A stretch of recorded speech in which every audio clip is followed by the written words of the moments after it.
Welcome to the Develop Yourself podcast, where we teach you everything you need to land your first job as a software developer by learning to develop yourself, your skills, your network, and more. I'm Brian, your host. So 5 years ago, during an interview for a senior level developer role, I had a literal panic attack. I mean, straight up, my heart was like pounding. I thought I was going to have a heart attack. I do actually have a existing heart condition, so this made me freak out even more. I'm like, am I really going to pass out during the phone call? I couldn't get my words out. I actually had to ask the interviewer if we could restart the call. And I'm thinking at this point, okay, I'm toast. By the way, I'm a senior software developer with around 12 years of experience. I've worked at half a dozen companies over the last few years, including some startups. But now I own a program called Parsity where I mentor other developers. So this was even more embarrassing in that I've taught people how to get interviews, how to pass interviews. I've helped people double their salaries. I've helped people get to their first interview and crush it. And here I am completely bombing and failing the easiest part of the interview, the softball call with the CEO. I had a little too much coffee. I was embarrassed, shaky, and I'm like, I blew it. Plot twist, I actually got the job, but this was one of many interview disasters that I've had over the years. And it showed me just how broken my approach was. Now, here's the thing. I was already pretty decent at writing code at this point. I wasn't struggling to actually do the job. I was struggling to get the job. And I feel like that's the problem that a lot of software developers encounter. And I know it's not fair, and you think the interviews are biased, and you have to study leak code and all this junk. I want to walk you through a process that I use personally that's helped me to stay employable over the years, to land job offers, and to really just have a lot more confidence as a software developer. If you're expecting some lead code style advice or how to get into really big tech companies, this is not it. Newsflash is that most of us will not be working for these massive companies. We'll be working for companies that no one's really ever heard of, or ones that at least don't use whiteboard interviews or these lead code style interviews where you're judged on your knowledge of algorithms and data structures. Although I do think that's important, I also know that interviewing is a game, and to be prepared for this game, you can't just study that kind of stuff and expect to be handed a massive salary, right? But knowing how to code and being good at your job, but not being able to pass interviews is a really frustrating place to be. In one interview at the beginning of my career, a guy actually asked me about JavaScript object referential equality, and I fumbled so hard because I honestly just didn't know anything about this. You can say, oh, you're a terrible developer. And yes, I wasn't the best, right? I was mostly self-taught.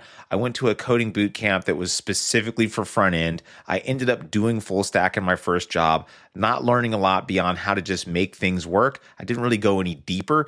So I didn't really have a lot of knowledge that people would expect me to have at this point. So during this call, as I'm fumbling and trying to explain why an object might actually equal an object in JavaScript, and if you think that's the case, just go look up object referential equality. And then this interviewer, nice person that he was, ended up explaining to me over the call, like I was a student, why this was not a thing. And he was kind and patient, but basically taught me. And at this point, I'm like, okay, the interview's over. Another time, I was doing the initial phone screen for Facebook, and the person asked me a question that involved recursion. And I'm like, there's no way, right? I was bumbling and fumbling so badly. I just said, just cut the interview short. I said, you know what? Respectfully, I'm going to ask that we end this interview because I'm wasting your time and my time. And I apologize for not being more prepared. And the guy was nice. He's like, are you sure? Like, we could try to work through it together. And I'm like, nah, man, I think I'm just going to bail out of here, right? And so I left these interviews thinking, I'm not cut out for this. Maybe I'm just not supposed to be in this profession. But here's the thing about me.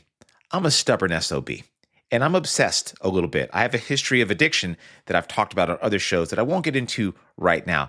But I have a little bit of a history with addiction, and I'm obsessed with patterns. So I started breaking down the process and rebuilding it from the ground up. And here's what changed everything for me. Number one, I built a library of personal stories. I'm not going to start off with the tech stuff. That's actually fairly obvious. There's a million sites you can go onto nowadays and learn how to like traverse a tree or do binary search. That's not that hard, honestly. What's harder is during these interviews, after the 100 I've done over the last 11 years or so as an engineering manager and as a software engineer, I've noticed that most interviews tend to have the same 4 to 5 or whatever behavioral questions just reworded in some way. Tell me about a time you solved a technical problem that was difficult. Tell me about a time you had a conflict. What's a project you're proud of? When did you fail? There's some variation of these questions in almost every interview. And the problem is, I was freestyling these ones and I wasn't putting together stories which gave me a lot of credibility or made me seem like a really good fit. So I started looking at all the stories throughout my experience and cataloging them. And then I would map those stories to the questions that I thought I'd receive. I also did a lot of research on the companies beforehand. I realized it's a high stakes game when you're going into an interview, so you might as well be as prepared as possible. So I put these stories into a Google Doc. I grouped them by theme, and then I knew the stories down. So when I got to the interview, I could look at my stories. If it was a virtual interview, if it was in person, at least I'd written them down, and now I have like some muscle memory, and I can kind of pull these stories out of my hat. They talked about what I did, what I learned, and what they revealed about me. The stories had a purpose. When I talked about me scaffolding the front-end system design for a large company, this was a story that would speak to my leadership. When I spoke about the time that I got a project back on track that was going to be 3 months over the delivery date, that's a story about leadership and how I manage teams and not really a technical story. When I talked about me bringing down the latency on an API by like 75% by optimizing a certain query, that speaks to some of my backend skills and my investigation and debugging skills. So I had these stories that were very, very particular to the types of interviews that I knew I was going to get and the types of personalities.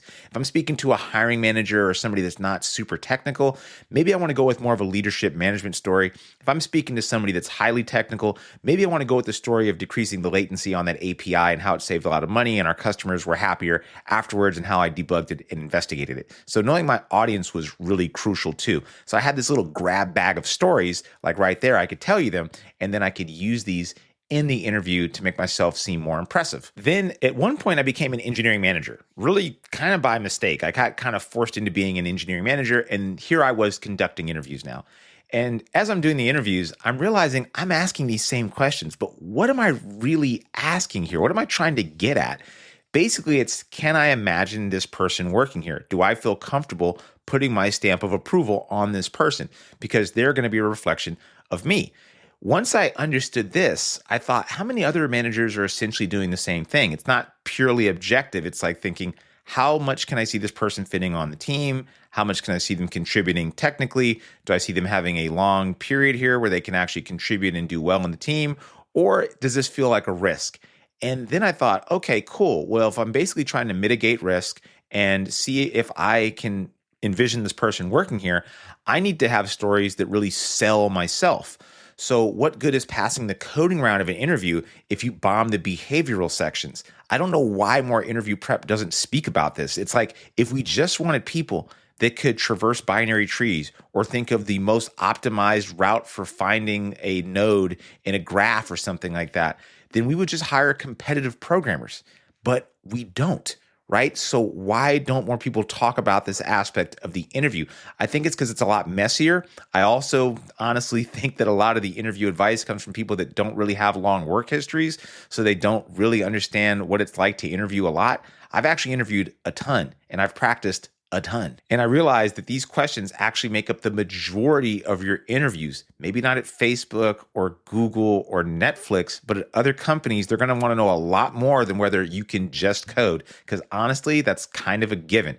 And I also have an exercise document that's in the show notes here that's going to help you organize your technical story for the next time you get an interview and get inevitably asked that question. What's the most technically complex project you've worked on and what was your role? You need to have a good answer for that. And the document I have is going to help you craft an answer around that. Next step number 2 is I got clear on my technical gaps. I didn't try to become a master of everything. I focused on the concepts that were always tripping me up, especially with JavaScript. It was closures, prototypal inheritance, recursion, coding challenges like, finding the min and max in an array or something like that. Really silly, trivial stuff that honestly seems pretty simple now because I have years of practice doing it. But at the time, it was really, really difficult. So the way I did this is I built small projects using vanilla JavaScript.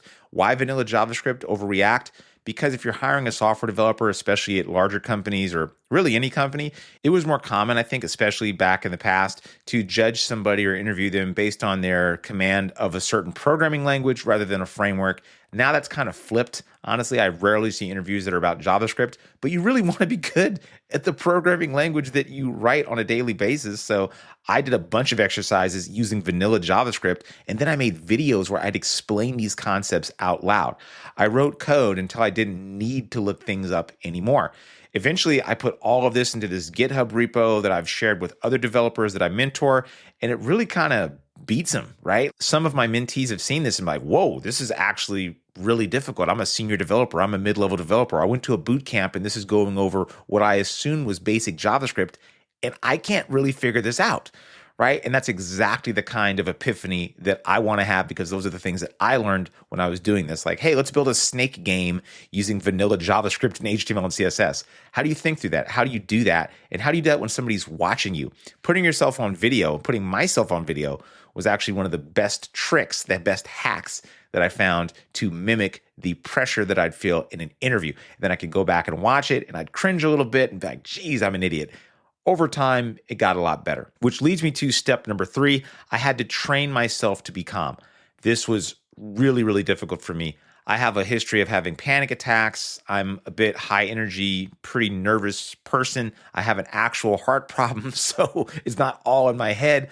I know that I have to be able to be calm in order to do a good job, but I also know that that's just not naturally who I am. I get freaked out really easily. So I thought about this. I'm like, what's the most scary thing I could imagine? Skydiving. And I thought there's some people that jump out of a plane every single day. They do skydiving every single day.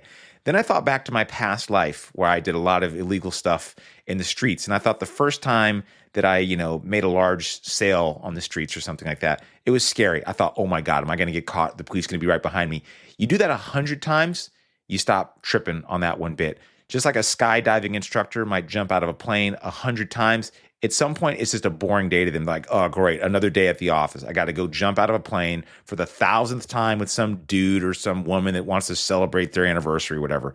What a day, right? So you have to make what is unique become really mundane. And I took the same approach to interviews. I used a service called Pramp. I am not sponsored by them in any way, even though I really think I should be, honestly, at this point. Pramp, if you're listening, reach out. Pramp is an interview site where you can interview with strangers and basically mimic the process of being judged by a stranger while doing a coding question. I bombed the interviews there. I embarrassed myself, but I got used to it. I did a lot of interviews on Pramp. I did one per week.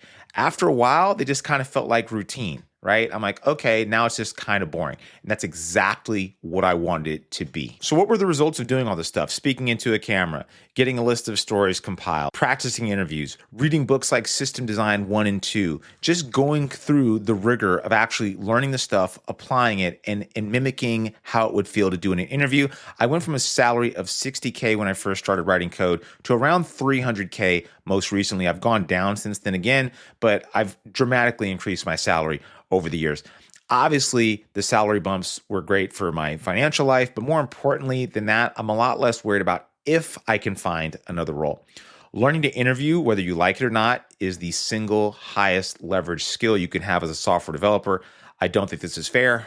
I do think it's reality. I'm not here to debate, whether that's fair or whether you're a better developer than me or anything like that. Maybe you are, maybe you're not. That's really none of my concern at all. My concern is knowing how to interview well, and I think it's a skill that I'd like to see more people get because I see how dramatically it changed my life. And when I say my life, I don't mean like, oh, now, I grew hair and my kids are happier. It just means I have one less thing to worry about, honestly. And if it takes you a couple hours a week over the span of 2 months to do that, why not invest in that kind of skill? I invested tens of thousands of dollars doing this through other programs like Interview Kickstart, through buying things like Algo Expert, System Design 1 and 2. I went to another coding boot camp like 7 years ago where I learned also how to interview. But I've spent a lot of money over the years learning this stuff. But honestly, and when I put all those hard skills that I learned into this process that I just shared with you, that's when I saw the most dramatic increases and actually saw this come to life, right? So that's when I saw, okay, it's not just about the technical piece. It's about having all these other stories ready and really selling myself in an interview. And there's all sorts of other stuff that I won't get into today about like negotiation or doing research on the company beforehand, or things you can do to really just improve your chances, or places where you can look for interview questions that have already been asked, like going on Glassdoor or Team Blind or just asking. There's a lot of things you can do to just increase your chances of getting a yes in an interview. You don't need to be the best candidate. You just need to be the best person that shows up on that particular day. You need to be the best locally available option. And lastly, I haven't done this program for a long time because I'm really busy running Parsity, which is a program for career changes. And obviously we have a interview aspect to that program, which is really important. Like we've had people come in that have never got an interview. They went to a boot camp. Now they're finally getting interviews, which is really cool to see. I've always been a bit obsessed with the interviews. And right now I'm going to open up like 5 spots max. I have a few people already that have reached out to do this. I haven't done this for a few years now, but I see that this is actually a really great program. And if you want to work with me over 8 sessions where we're going to get you in the best interview shape you could possibly be into, whether you're doing a take-home exam, in-person coding rounds, behavioral interview, we're going to make sure that you are going to have the best possible chance. This is for people that are already, got a little bit of experience. Maybe you already graduated a coding boot camp at the very minimum. But if you're learning to code, this is absolutely not for you. So don't do that. And if you want something that involves FANG prep, like prepping for Netflix or Google or Meta, just go to NeetCode or Interview.io, Algo Expert, Interview Kickstart. Those are great programs. This is not what I offer at all. I've been working with developers for years doing this. I stopped doing it to run Parsity, but I've helped a ton of developers increase their salaries by like 10 to like 30K just by learning some fairly simple techniques and just up-leveling on some skills that they had been neglecting. So if you're in the US and you would like to take me up on that, you can fill out a short form. I'll give you a call, see if we're a good fit. We'll go from there. I'm only going to do this with like 5 people at a time max, and I might not do it for a long time. Again, I do this when I feel like doing it. I actually really enjoy this kind of stuff. I think it's fun. I also see how big of a huge unlock it could be. Maybe I'll make it into a whole thing at Parsity. I don't know. But I think it's a really great skill to learn. And I see how much it can change your life. Anyway, let's make interviews boring for you again. And whether or not you decide to take me up on that offer, because most people can't, check out the thing in the show notes that's going to help you craft a good story, and just take some of what I've said, go on Pramp, start practicing, learn the things that you know you should be learning, and you're going to get better, guaranteed. Anyway, I always hope that's helpful. See you around. That'll do it for today's episode of the Develop Yourself podcast. If you're serious about switching careers and becoming a software developer and building complex software and want to work directly with me and my team, go to Parsity.io. And if you want more information, feel free to schedule a chat by just clicking the link in the show notes. See you next week.